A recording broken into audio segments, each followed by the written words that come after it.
This is Hasegawa's catalogue from 1983. We're going to have a little look through it page by page and just see what this company was doing over 40 years ago. So I do these catalogues page by page, and there is music on it. If you don't like the music, just turn it off.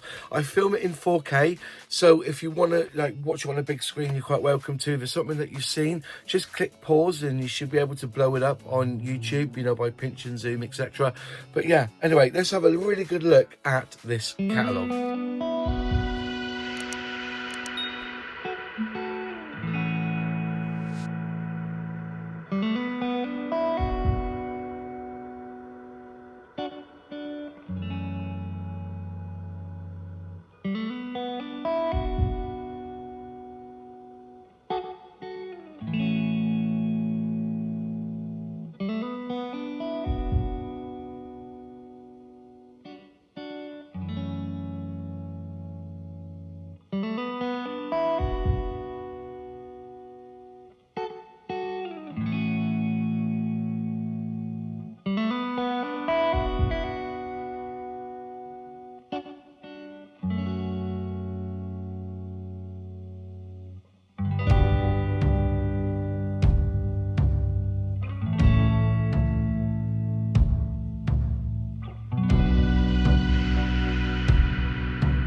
I'm always impressed by what was going on back in those early days in the 1980s.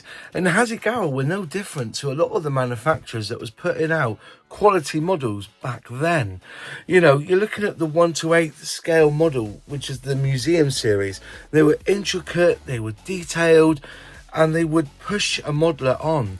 You know, it was some of the stuff in it just absolutely blew me away. You know, with the 1/72 scale aircraft, you know, you're looking at around 30 or 40 really good kits that they had released back then. And probably you would find some of them in boxes now. Yet the catalogue is incredible with the 1/48 scale range of aircraft, you know, including the 1 to 200 scale liners as well. You know, they did a lot. And you kind of forget that some of these companies have a rich heritage with scale modelling. Personally, you know, with all this, you know, with the 1/24 scale yacht, you know, even going back so much as to have a bit of fun, they created the eggplane range as well, all the way back in the 1980s.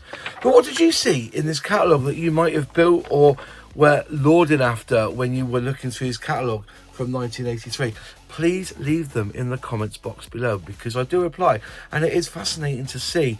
You know, I was 5 years old when this catalogue was produced, and my scale modelling days didn't start till, you know, 8-9 years after this catalogue was produced, and there it was mostly railways.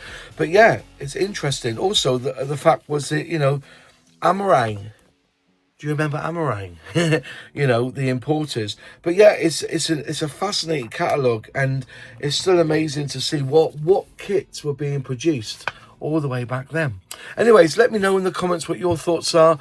As I said, because I do reply. And if you've not liked the video, please click like. If you're not a subscriber yet, please click subscribe, ring that bell, click all to be notified when I release a new video. And to subscribe to this channel is completely free. Huge shout out to my channel members who help me financially with this channel. If you'd like to become a channel member, click join below and select which membership you so wish. In one of the 4 corners will be a video or a playlist of other content on my channel, and hopefully I will see you over there.